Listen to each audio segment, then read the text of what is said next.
ফের বিস্ফোরক দিলীপ ঘোষ। তিনি বলছেন এমনও দিন গেছে যখন পার্টি মিটিংয়ে দলীয় বৈঠকে বসার জন্য একটা চেয়ারও পায়নি। দু একজন আমাকে পার্টি ছাড়া পর্যন্ত করতে চেয়েছিলেন, কিন্তু যে পার্টি দাঁড় করিয়েছে সেই দল আমি ছাড়বো কেন? মমতা বন্দ্যোপাধ্যায়ের বিরুদ্ধে কোনো মামলা নেই, তার সঙ্গে যদি দেখা করি তাহলে আপত্তি কিসের? মুখ্যমন্ত্রী আমাকে গুরুত্ব দিয়েছেন বলে অনেকে অস্বস্তিতে পড়েছিলেন। এখন প্রশ্ন উঠছে, কাদের নিশানা করতে চাইলেন বিজেপির প্রাক্তন রাজ্য সভাপতি? কি বলেছেন একবার দেখুন। 21 তারিখে দেখা যাক, কিছু করার চেষ্টা চলছে।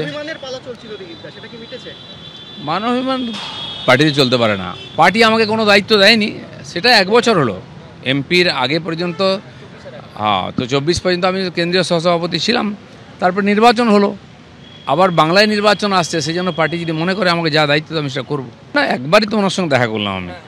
উনি বলেছেন সবাইকে নিয়ে কাজ করতে হবে, উনি সভাপতি, উনি যেটা ঠিক করবেন সেটা সবাই মেনে নেবে।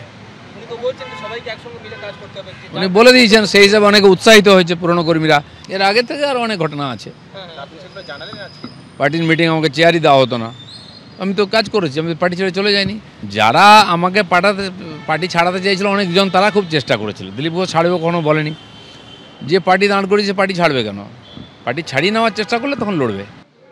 যারা এত বড় কথা বলছে তাদের নামে অত কেস আছে, আর যাকে নিয়ে এত চর্চা তার নামে কেস নেই কেন? আর তার যার নামে কেস নেই, চোর ডাকাত বলে কেউ প্রমাণ করেন, তার সঙ্গে কেউ আমি বসি, আমি খারাপ হয়ে গেলাম?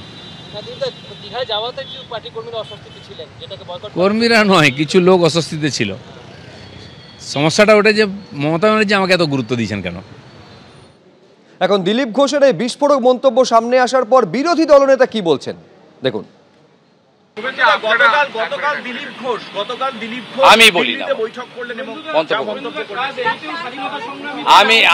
আমি কোনো মন্তব্য করব না। আমি মন্তব্য করব না, আমি এই বিষয়ে চর্চাতে থাকি না। আপনারা আমার স্ট্যান্ড জানেন, কেন জিজ্ঞেস করছেন? আরেকবার আপনাদের বলবো, দিলীপ ঘোষ বিস্ফোরক মন্তব্য করছেন। তিনি বলছেন একটা সময় গিয়েছে যখন পার্টি মিটিংয়ে বসার জন্য একটা চেয়ার পর্যন্ত পায়নি, দু একজন আমাকে পার্টি ছাড়া পর্যন্ত করতে চেয়েছিলেন। মমতা বন্দ্যোপাধ্যায়, যার বিরুদ্ধে কোনো মামলা নেই, তার সঙ্গে যদি দেখা করতে যায় কারোর আপত্তি কেন থাকবে? এই প্রশ্ন যখন তুলছেন দিলীপ ঘোষ, তখন কুণাল ঘোষ কি বলছেন দেখব।